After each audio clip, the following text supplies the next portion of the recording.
فاعوذ باللہ من الشیطان الرجیم بسم اللہ الرحمن الرحیم کل نفس ذائقۃ الموت وانما توفون اجورکم یوم القیامہ فمن زحزح عن النار وادخل الجنۃ فقد فاز وما الحیاۃ الدنیا الا متاع الغرور۔ صدق اللہ العظیم۔ بزرگان محترم اور عزیز دوستو، کسی شاعر نے کہا ہے کہ غافل تجھے گھڑیال یہ دیتا ہے منادی، گردوں نے گھڑی عمر کی ایک اور گھٹا دی۔ گھڑی چلتی ہے، سناٹا اور خاموشی ہو تو ایک آواز سنائی دیتی ہے ٹک ٹک کی۔ یہ آواز ہمیں اس بات کی خبر دیتی ہے کہ اللہ تعالیٰ نے ہمیں جو عمر دی ہے اس عمر سے ایک ایک لمحہ کم ہوتا جا رہا ہے۔ ایک وقت آئے گا کہ عمر مستعار ختم ہو جائے گی اور آدمی کو اللہ کی جوار رحمت میں جانا ہوگا۔ نہ یہ دنیا ہمیشہ رہنے والی ہے اور نہ اس دنیا میں جتنی مخلوقات ہیں وہ ہمیشہ رہیں گی۔ سب پر فنا طاری ہوگی، باقی رہنے والی ذات صرف اور صرف اللہ رب العالمین کی ذات ہے۔ ایک وقت آئے گا کہ جب حساب و کتاب سے اللہ پاک فارغ ہوں گے، معاملات سارے نمٹ جائیں گے، تو اللہ تعالیٰ کے غیبی نظام پر معمور جتنے فرشتے ہیں، حدیث پاک میں آتا ہے کہ ان کو بھی ختم کر دیا جائے گا۔ اور حدیث پاک میں اللہ نے یہ بھی فرمایا کہ اس وقت اللہ پاک کہیں گے انا الملک، کہ بس میں ہی بادشاہ ہوں اور میرے علاوہ کوئی نہیں۔ ہمیں اللہ تعالیٰ نے جو عمر دی ہے یہ بھی لمحہ بلمحہ ختم ہوتی جا رہی، اور ہم میں کا ہر شخص موت سے قریب ہوتا جا رہا ہے، موت سے قریب ہوتا جا رہا ہے، اور کسی کو بھی پتہ نہیں ہے کہ میرا بلانا کس وقت آئے گا۔ حدیث پاک میں آتا ہے کہ لوگوں نے نبی کریم صلی اللہ علیہ وسلم سے پوچھا تھا متی الساعہ، قیامت کب آئے گی؟ حضور پاک صلی اللہ علیہ وسلم نے کوئی جواب نہیں دیا۔ حضرت جبرائیل وحی لے کر کے آئے تو نبی کریم صلی اللہ علیہ وسلم نے حضرت جبرائیل سے پوچھا کہ جبرائیل متی الساعہ، قیامت کب آئے گی؟ حضرت جبرائیل نے جواب دیا مل مسئول عنہا بأعلم من السائل، کہ جس شخص سے آپ قیامت کے آنے کے بارے میں سوال کر رہے ہیں وہ سوال کرنے والے سے زیادہ نہیں جانتا۔ پوچھا تھا نبی کریم صلی اللہ علیہ وسلم نے، اور آپ سے پوچھا تھا لوگوں نے کہ قیامت کب آئے گی، تو آپ نے حضرت جبرائیل سے پوچھا تھا قیامت کب آئے گی، تو حضرت جبرائیل نے کہا کہ آپ پوچھ رہے ہو اور قیامت کے متعلق آپ کو پتہ نہیں ہے، تو جس سے پوچھ رہے ہو یعنی مجھ سے، مجھے بھی آپ سے زیادہ علم نہیں ہے۔ قیامت کب آئے گی مجھے بھی پتہ نہیں،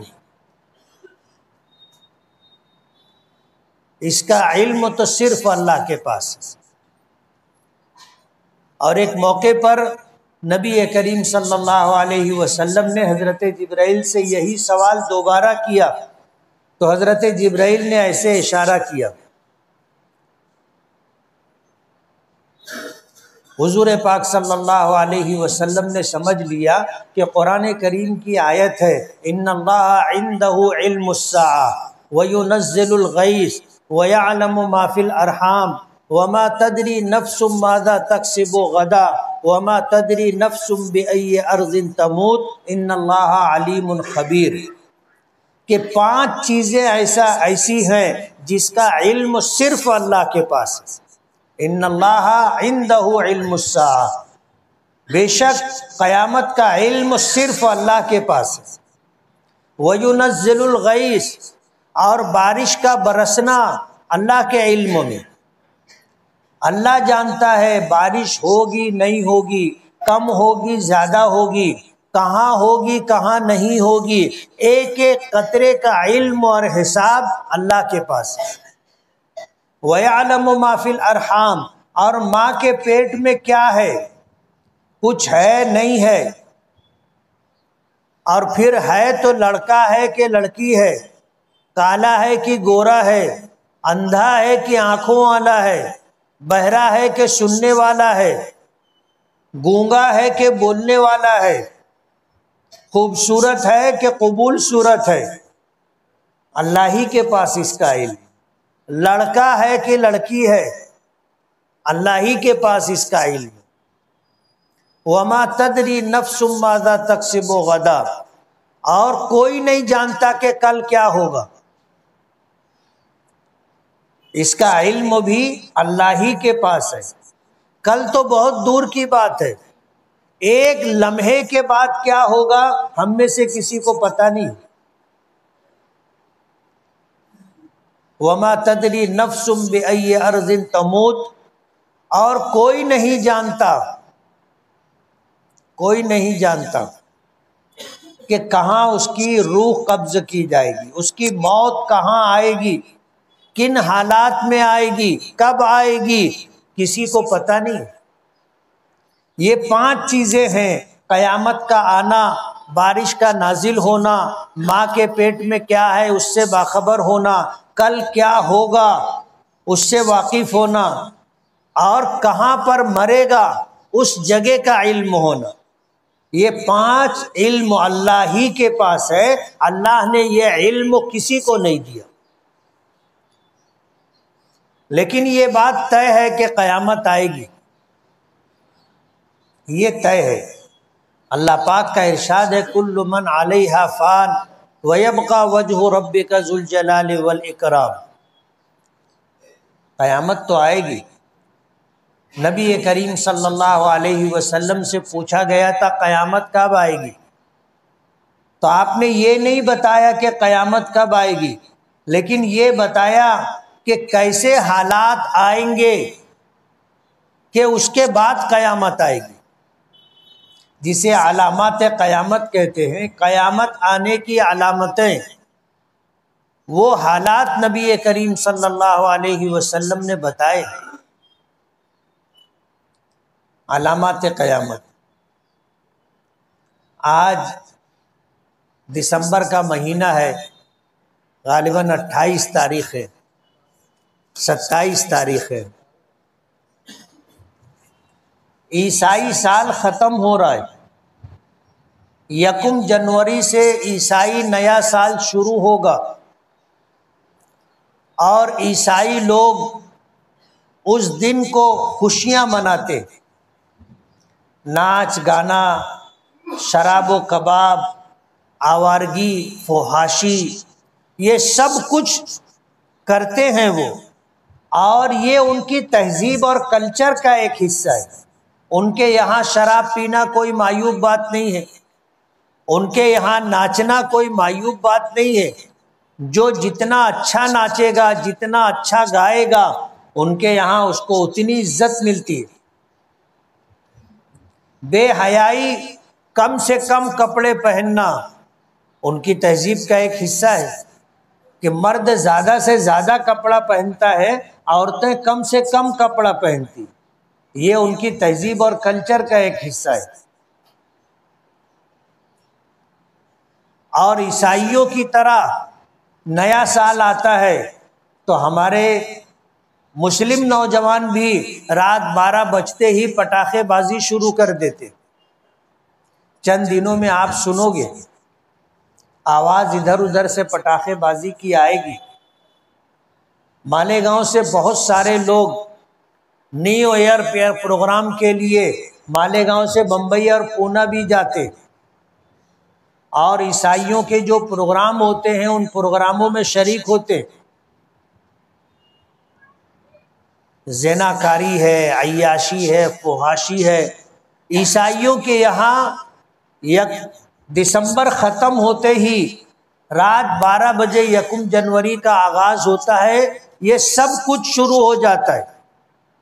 اور ان کے یہاں جیسا میں نے بتایا کہ کوئی عیب کی بات نہیں ہے، بلکہ یہ تو ان کی تہذیب کا ایک حصہ ہے۔ تو ہمارے مسلم نوجوان بھی جا کر کے ان کے جیسی ہی حرکتیں کرتے۔ اسلام میں اس کی اجازت نہیں ہے، ہمارا مذہب ہمیں اس بات کی اجازت نہیں دیتا۔ شراب ہے ہر حالت میں حرام، عیاشی ہر حالت میں حرام، زناکاری و فحاشی ہر حالت میں حرام، آوارگی ہر حالت میں حرام۔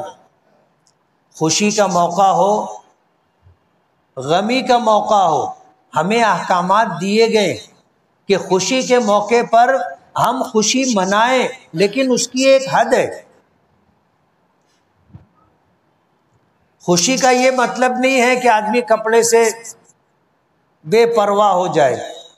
خوشی کا یہ مطلب نہیں ہے کہ اللہ اس کے رسول کے احکامات کو فراموش کر کے من چاہی زندگی گزارنے لگ جائے۔ خوشی کا یہ موقع نہیں ہے کہ اپنے پیسوں کو آگ لگائے۔ پٹاخے بازی کرنا کیا ہے؟ اپنے پیسوں کو آگ لگانا ہے۔ ایک زوردار خوفناک آواز سنائی دیتی ہے، لوگ ڈر جاتے۔ پیسوں کو آگ لگانا، پٹاخے بازی سے ملتا کیا ہے؟ کون سی خوشی آدمی کو ملتی ہے؟ بچے ڈر جاتے ہیں، بیمار ڈر جاتے ہیں، بوڑھے ڈر جاتے ہیں، ہماری مائیں بہنیں خوف کھا جاتی ہیں۔ اسلام اس کی اجازت نہیں دیتا۔ فتح مکہ کا موقع تھا، نبی کریم صلی اللہ علیہ وسلم مکہ مکرمہ میں فاتحانہ داخل ہو رہے تھے۔ مکہ وہ شہر تھا جہاں کے رہنے والوں نے نبی کریم صلی اللہ علیہ وسلم کو مکے میں رہنے نہیں دیا تھا۔ دعوت و تبلیغ کی محنت کی وجہ سے مکے میں آپ کی زندگی تنگ کر دی گئی تھی۔ کون سا ایسا حربہ نہیں تھا جو آپ کے خلاف مکے کے لوگوں نے استعمال نہیں کیا۔ حد ہو گئی، آپ جب حرم کی طرف جانے لگتے تھے تو سیرت کی کتابوں میں آتا ہے کہ مشرکین کی عورتیں اپنے گھر کا کوڑا کرکٹ جمع کر کے رکھتی تھی، اور جب آپ جانے لگتے تھے تو آپ پر پھینک دیتی تھی۔ صحن کعبہ میں آپ نماز پڑھ رہے تھے، صحن کعبہ میں آپ نماز پڑھ رہے تھے تو ایک بدبخت نے کہا کہ فلاں قبیلے میں اونٹنی ذبح ہوئی ہے، اس کی اوج اور بچہ دانی کون ہے جو اٹھا کے لائے گا، اور جب یہ سجدے میں جائیں گے تو ان کی پشت پہ لا کے رکھ دے گا۔ ایک بدبخت اٹھا گیا اور اونٹنی کی اوج اور الاد لے کر کے آیا، اور جب ہمارے آقا صحن کعبہ میں سجدے میں گئے تو لا کر آپ کی پشت مبارک پر وہ غلاظت کا ڈھیر رکھ دیا۔ بوجھ اتنا تھا کہ آپ سجدے سے سر نہیں اٹھا سکے۔ حضرت عبداللہ ابن مسعود رضی اللہ تعالیٰ عنہ دیکھ رہے تھے، لیکن مجبور اتنے تھے کہ کچھ کر نہیں سکتے تھے۔ روتے ہوئے گھر گئے، حضرت فاطمہ رضی اللہ تعالیٰ عنہ سامنے آئی تو ان کو بتایا کہ ایسے حالات ہیں۔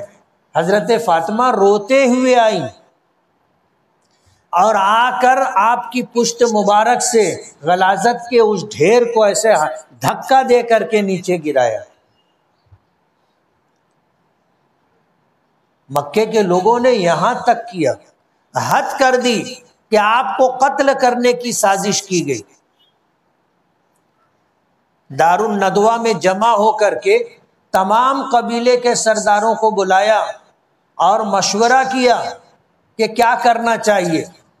ہم نے تو سب حربہ استعمال کر لیا اور ان کو روکنے کے لیے ہر تدبیر اختیار کر لی، لیکن یہ دعوت و تبلیغ سے رک نہیں رہے۔ ابلیس بھی ایک بوڑھے آدمی کی شکل میں جا کر کے مجلس میں شریک تھا۔ لوگوں نے کہا، مشورہ دیا کہ ان کو شہر بدر کر دینا چاہیے، اپنے شہر سے نکال دینا چاہیے،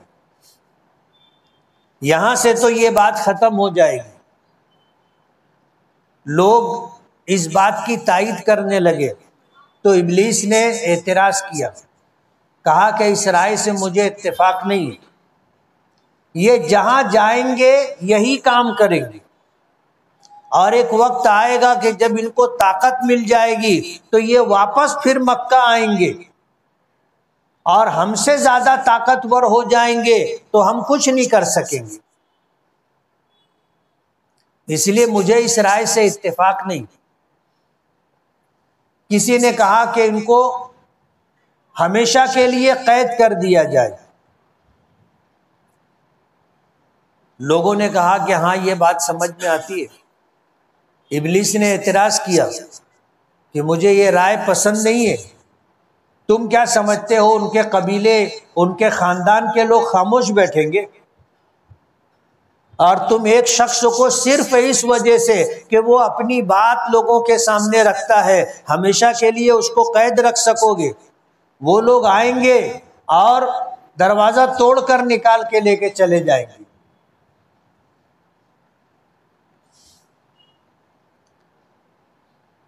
تو لوگوں نے پھر ابلیس سے ہی پوچھنا شروع کیا کہ جب تم کو پہلی رائے پسند نہیں ہے، دوسری رائے سے اتفاق نہیں ہے، تو کرنا کیا چاہیے؟ تو اس نے اشارہ کیا گردن پر ہاتھ رکھ کر، قتل کر دینا چاہیے۔ لوگ سناٹے میں آ گئے، تھوڑی دیر تک خاموش رہے اور کہنے لگے کہ یہ کیسے ممکن ہے؟ یہ ممکن نہیں ہے، اگر ہم ان کو قتل کریں گے تو دیت اور قصاص میں ہم کو قتل کر دیا جائے گا۔ تو ابلیس نے کہا کہ ہر قبیلے سے ایک ایک آدمی لیا جائے اور ایک جماعت تیار کی جائے، اور یہ جماعت ایک ساتھ حملہ کر کے ان کو قتل کر دے، تو ان کے قبیلے کے لوگوں میں، خاندان والوں میں اتنی طاقت نہیں ہوگی کہ وہ سارے قبیلوں سے جنگ کریں، مجبور ہو جائیں گے۔ ہم راستہ یہ طے کریں گے کہ اگر قتل کیا گیا ہے تو دیت لے کر کے معاملہ ختم کر دیا جائے، اور دیت میں 100 اونٹنی دینا ہے تو ہم سب مل کر کے 100 اونٹنی دے دیں گے، قصہ ختم ہو جائے گا۔ لوگوں نے کہا کہ ہاں ایسا ہو سکتا ہے، اور پھر ہر قبیلے سے نوجوانوں کو لے کر کے ایک ٹیم تیار کی گئی جس نے نبی کریم صلی اللہ علیہ وسلم کے گھر کو گھیرا اور قتل کرنے کے ارادے سے جمع تھے۔ حضور پاک صلی اللہ علیہ وسلم کو من جانب اللہ خبر دی گئی، حضرت جبرائیل نے آ کر کے بتایا کہ مکے کے لوگ آپ کو قتل کرنے کے لیے آپ کے در دولت کو گھیرے ہوئے ہیں۔ حضور پاک صلی اللہ علیہ وسلم نے حضرت جبرائیل کو اپنی جگہ اپنے بستر پر لٹایا اور آپ اللہ کا نام لے کر کے نکلے۔ حدیث پاک میں آتا ہے کہ چوکھٹ پر دروازے پر آئے، زمین سے ایک مٹھی مٹی اٹھائی اور شاہت الوجوہ کہہ کر کے پھینکا، تو یہ مٹی سب کی آنکھوں میں چلی گئی جو آپ کے گھر کو گھیر کر کے کھڑے تھے۔ قرآن کریم میں اللہ پاک نے فرمایا وَمَا رَمَيْتَ إِذْ رَمَيْتَ وَلَكِنَّ اللَّهَ رَمَى، یہ مٹی جو تم نے پھینکی ہے تم نے نہیں پھینکی ہے، ہم نے پھینکی۔ اور ہر ایک کی آنکھوں میں مٹی کا جانا یہ ہماری قدرت ہے۔ سب لوگوں نے آنکھ بند کر لی اور حضور پاک صلی اللہ علیہ وسلم ان کے درمیان سے نکل کر حضرت ابوبکر صدیق کے گھر گئے. حضرت ابوبکر صدیق کو لیا غار ثور میں گئے, 3 دن غار ثور میں رہے. اس کے بعد وہاں سے مدینہ نکلے اور 14 دن کا سفر کر کے آپ قبا پہنچے اور پھر وہاں سے مدینہ منورہ پہنچے. اور اس طرح مدینے میں رہے کہ مکے والوں نے مکے سے تو نکالا تھا, مدینے میں بھی چین سے بیٹھنے نہیں دیا. مدینے پر لشکر لے کر کے جاتے تھے, چڑھائی کرتے تھے. 1 2 نہیں 22 غزوات و سرایا پیش آئے, 22 جنگیں ہوئی. کچھ جنگوں میں حضور خود شریک رہے اور کچھ جنگوں میں حضور نے کسی کو ذمہ دار اور امیر بنا کر کے روانہ کیا. 22 جنگیں ہوئی. اس کے بعد ایک وقت آیا کہ اللہ نے مکہ مکرمہ پر فتح عطا فرمائی. حضور مکے میں فاتحانہ داخل ہو رہے تھے, آپ کی پیشانی اونٹنی پر بیٹھے ہوئے تھے, اتنی جھکی ہوئی تھی کہ اونٹنی کے پالان سے لگی ہوئی تھی. حضرت اسامہ ابن زید آپ کے ساتھ اونٹنی پر سوار تھے, اچھلنے لگے خوشی کی وجہ سے. تو حضور نے فرمایا علیک یا اسامہ, اسامہ حرکت بند کرو.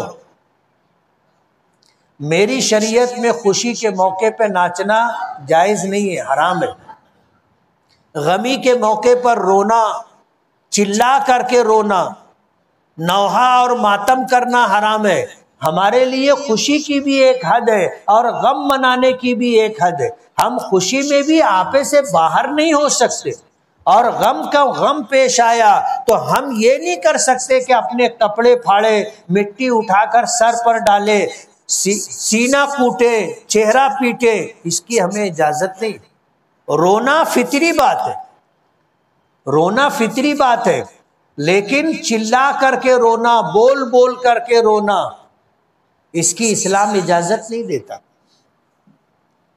سال ختم ہو رہا ہے, یہ کوئی خوشی کا موقع نہیں ہے, بلکہ اللہ نے جو ہمیں عمر دی تھی اس میں سے 1 سال اور کم ہو رہا ہے. ہم اور موت کے قریب پہنچ رہے. اس موقع پر ہمیں کیا کرنا چاہیے؟ اللہ والے تو روزانہ اپنا محاسبہ کرتے ہیں کہ صبح سے میں اٹھا تھا, رات سونے تک میں نے کیا کیا, کتنی نیکیاں کی, جانے انجانے میں مجھ سے کتنی کوتاہیاں اور گناہ ہو گئے. اللہ والے روزانہ سونے سے پہلے اپنا محاسبہ کرتے ہیں کہ صبح سے لے کر کے آج تک اور سونے تک ہم نے کیا کیا, اچھا یا برا عمل, اس کا حساب کرتے اور پھر توبہ کر کے استغفار کر کے اللہ سے معافی تلافی کر کے سوتے. پتہ نہیں صبح دیکھنا نصیب ہوگا کہ نہیں ہوگا. اگر ہم روزانہ اپنا محاسبہ نہیں کر سکتے تو کم سے کم سال میں 1 مرتبہ تو اپنا محاسبہ ہو کہ سال بھر میں ہم نے کیا پایا, کیا کھویا, سال بھر میں ہم نے کیا کیا, کتنا نمازوں کا ہم نے اہتمام کیا, نیکیوں کا کتنا اہتمام کیا, گناہوں سے بچنے کی کتنی کوشش کی, اور گناہ ہو جانے کے بعد ہم نے کیا اللہ سے سچی پکی توبہ کی. سال میں 1 مرتبہ تو آدمی کو اپنا محاسبہ کر لینا چاہیے. چہ جائے کہ سال ختم ہوتے ہی پٹاخے بازی ہو, ناچ گانا ہو, شراب و کباب کی مجلسیں ہوں, محفلیں ہوں, زنا اور عیاشی کی جائے. اسلام ان چیزوں کی اجازت نہیں دیتا. ہم مسلمان ہیں, ہمیں اس بات کا یقین ہے کہ مرنا ہے,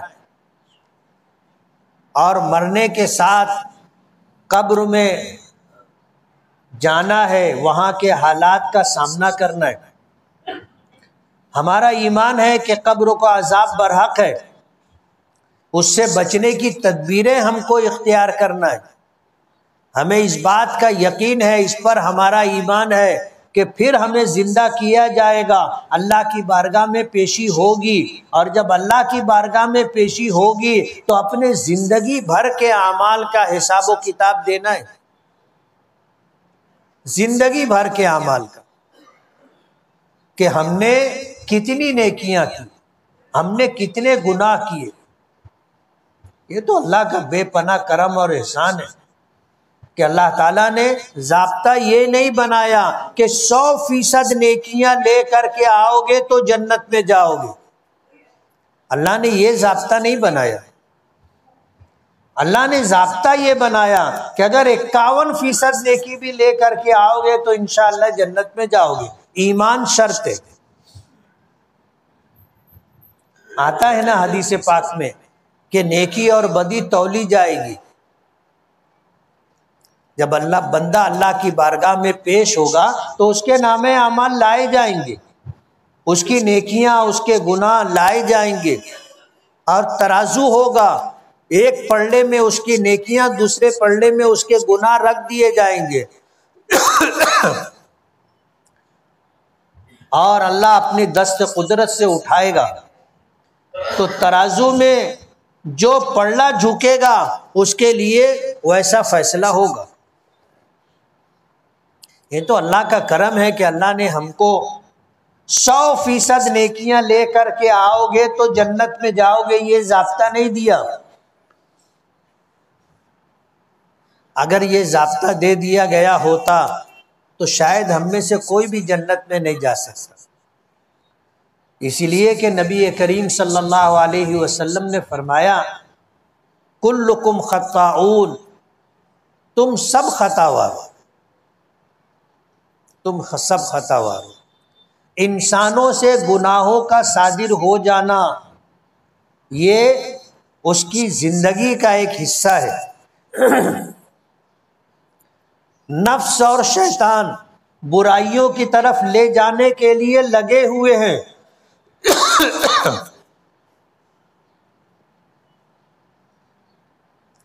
ہمیں جو نفس اللہ نے دیا ہے یہ بھی ہمیں رات دن گناہوں کی طرف اکساتا رہتا ہے، لے جانے کی کوشش کرتا رہتا ہے۔ ابلیس ہے، اس کی ذریت ہے، شیاطین ہے، یہ ہمارے پیچھے لگے ہوئے ہیں، ہمیں بہکانے میں، گمراہ کرنے میں انتھک کوشش کرتے۔ اگر اللہ پاک ضابطہ یہ رکھتے کہ 100% نیکیاں لے کر کے آؤ تو جنت میں جاؤ گے تو شاید ہم میں سے کوئی بھی جنت میں نہیں جاتا۔ اور اللہ کا یہ کرم ہے کہ اگر ہم سے جانے انجانے میں گناہ ہو گئے اور ہم نے اللہ سے سچی پکی توبہ کر لی تو اللہ تعالیٰ وہ سارے گناہوں کو ختم کر دے گا، مٹا دے گا،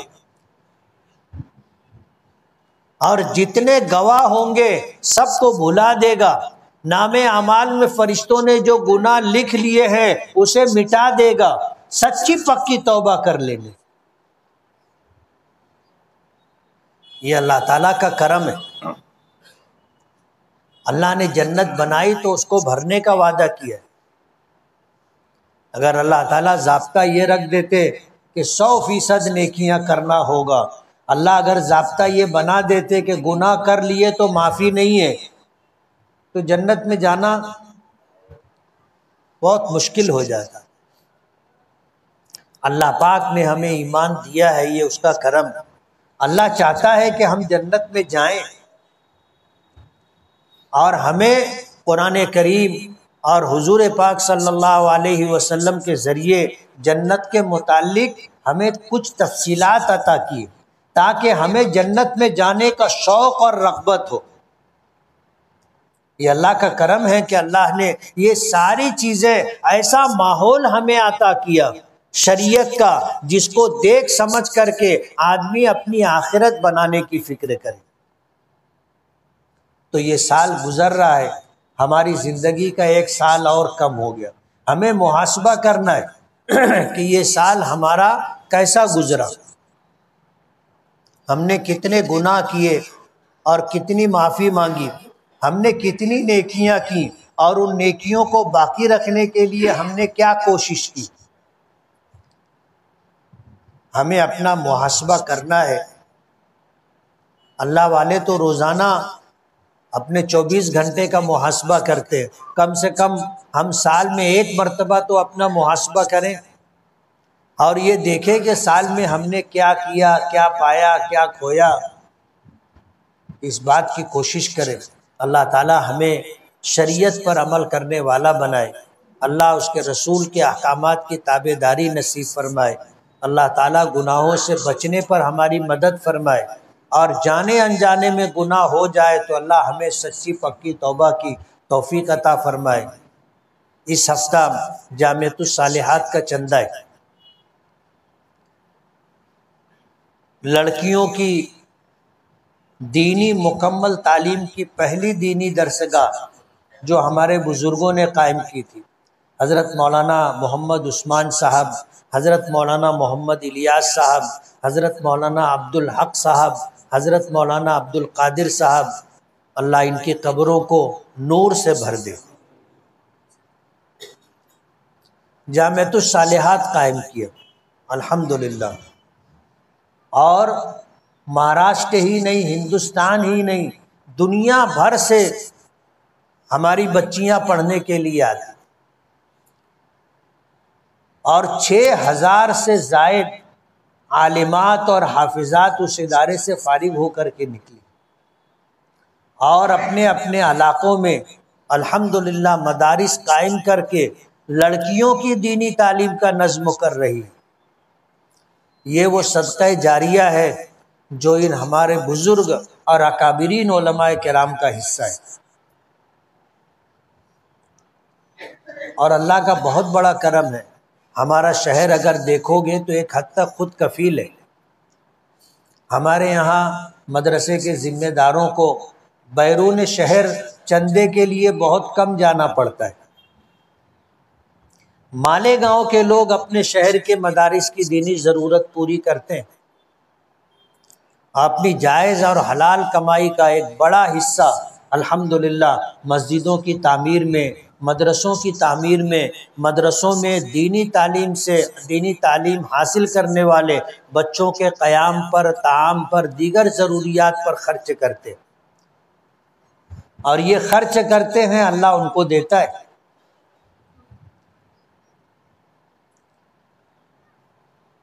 کہتے ہیں نا، جو خرچ کرتا ہے اللہ اس کو دیتا ہے، اور ایک فرشتہ دعا کرتا ہے۔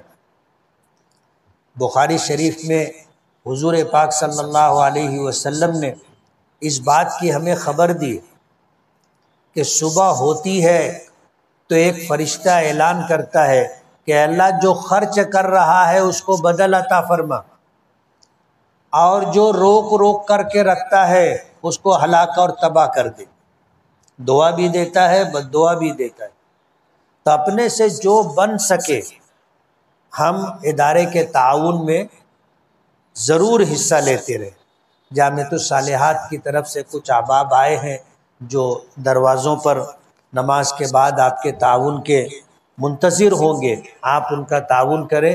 جن حضرات نے سنت نہ پڑھی وہ سنت پڑھ لیں۔